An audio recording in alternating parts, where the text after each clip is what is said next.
Okay, ready, Winston?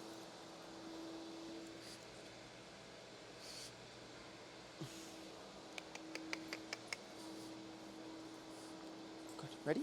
Winston, place. Nice. Good. Good. Break. Good. All right, so he's eager to get up there, so I like this. He's a very motivated dog. Winston, place. Nice. Good. And we're just layering in all of our signals that we want to be using here throughout the duration of our training with him. And of course, when he goes home with his owner. So that good signal just signals he's doing what he needs to be doing, and he should keep doing it. Break. Our break is a release signal. It means he's free from the behavior, but we're not rewarding him for completing the behavior. I mean, the release is a reward in and of itself, but we're not going to give him a treat when we say break there. That just means he's free to go. So we're going to say the command again. Making sure he's steady and paying attention to us when we give the command. I don't want him already pulling to get to the bed when I say the command. There's probably not really going to be much learning happening there. Place. Good. I'm always delivering my command first. Good. Always delivering my command first in the sequence, my verbal command. Break. Being very attentive to that. Making sure that my order of conditioning is in the correct order. So I'm going to give my command first, my verbal command, then I'm going to guide with the leash. Winston, place. Good. Good. And that allows us to make sure that that verbal signal is what the dog is primarily focusing on. Break. Not our hand movement, not our body language. Winston, place. Good. And then once you deliver that verbal command, good, you can go right into helping the dog, whether it's through negative reinforcement, through just some guidance there with the leash. Good. However you want to do that. Good. Now that's where I would usually mark with a note because he's trying to get off there before I'm signaling him to. He's getting a little bit ahead of me here. Break. So that's where that nope signal is going to come in. Good. Good. Place. Nope. Place. Good. Good. And that nope signal just lets him know that we're going to use some negative reinforcement to correct him into the right behavior. Good. Good. And at this point in the training, that's all we're doing is guiding into the behavior with that leash and the collar, using those guiding corrections to get him back into the behavior. Break. Good. Winston, place. Good. Nope. Place. Good. Good. That will go into positive punishment, but not yet. So when he breaks that behavior, at some point we're going to lead that into our introduction of positive punishment. But we'll get into that when the time comes. Good. Break. And again, using that break signal. We do have another release signal that we use, a terminal release signal. It's yes, and that just means the dog's completed the behavior, and we're going to reward them. Place. Yes. When I say yes, the dog is released from behavior to the reinforcement. Good. Sit. Good. Place. Nope. Place. Good. And again, just signaling with that nope, that negative reinforcement is coming if he doesn't immediately fix the behavior. Yes. Good. Once I say that nope signal, the race is on, so to speak, for him to quickly fix the behavior, or else the correction's going to happen. He's not going to be able to escape or avoid, I should say, the correction. Good. Place. Good. Haha, good. He's funny. Good. Now we're going to add some duration to this. Good. Nope. Place. Good. Good. Good. And again, this is guiding with negative reinforcement. Yes. Good. Nice. Sit. Good. Place. Nice. Good. Good. Good. Good. Building some stability and duration. Good. A little bit of tension on the leash. Nope. Nope. Place. Good. Good. Again, just a little bit of tension on the leash there.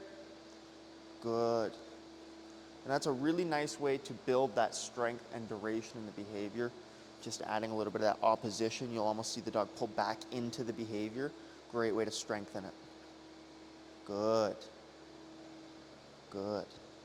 And all good things happen on the bed, right? Good. Break. Woo! Yeah, good job, buddy. Good job, buddy. Who's a good man? Who's a good man? All right. Okay, we're going to take this up a notch. We're going to add some distraction into the process here. So I'm going to put some food on the ground as a bit of an alternative motivator for him here. Something that might catch his attention, distract him, and take his attention away from the exercise. So I'm going to set the food over here on the ground. He's going to hopefully see that. He doesn't have the best vision, so we'll see what he sees here. So what I'm going to do is, even if I'm going to try to get his attention. I'm going to give the command. But even if I say his name here and say the command very clearly and he's still just like this, I'm going to apply that negative reinforcement to bring him out of that and into the behavior. Winston, place. Good. Easy. Good.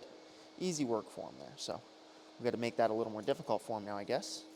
Good. Nope. Good. Good.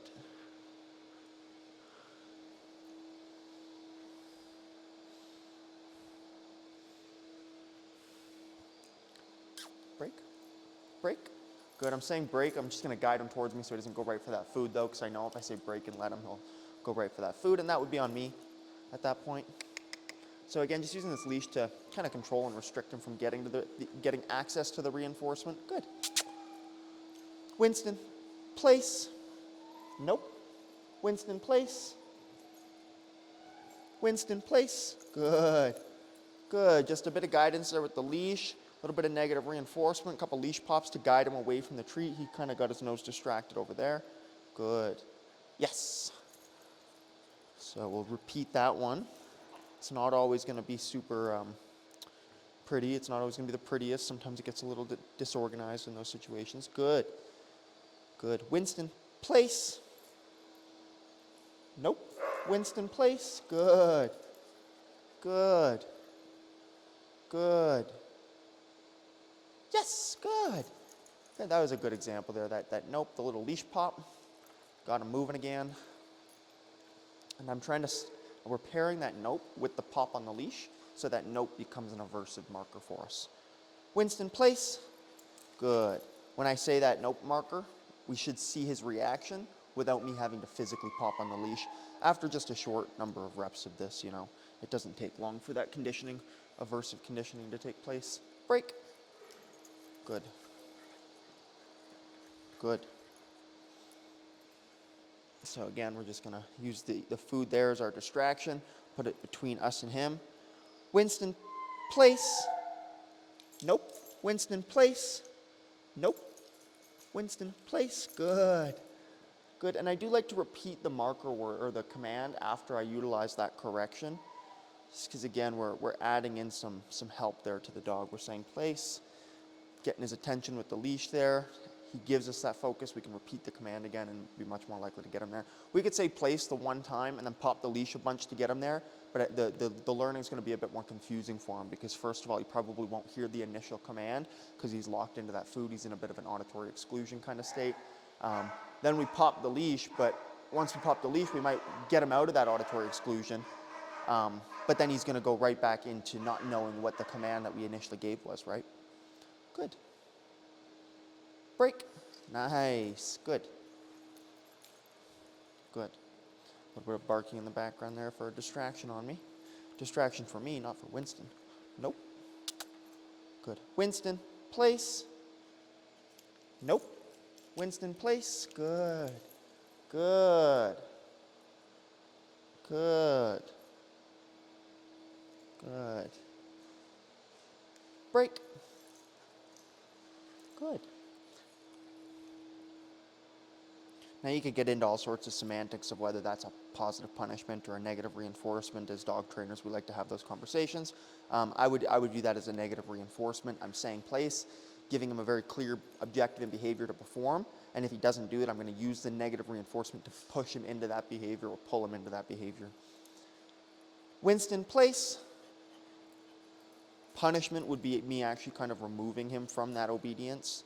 that behavior to deal with the issue of him going for the food when I don't want him to. And typically I'm going to utilize that later in the training for sure. We're going to utilize that. And really it's going to be after we've completed the learning process. He knows what he should and should not be doing. Then that positive punishment will come in, and it really seals the deal with the learning in terms of like when they should be listening to the command we give versus trying to do something different. Good. Break. Nice.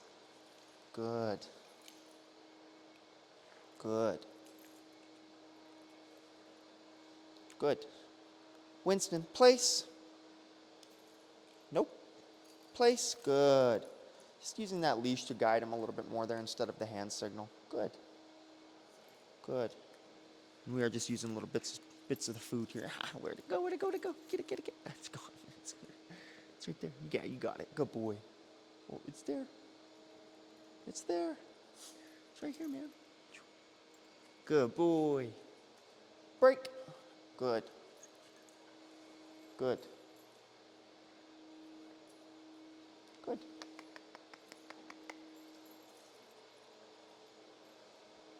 Good. Winston, place. Nope. Winston, place. Good. Good. Good. Good. Break. Nice. Break. Come on. Come on. All done.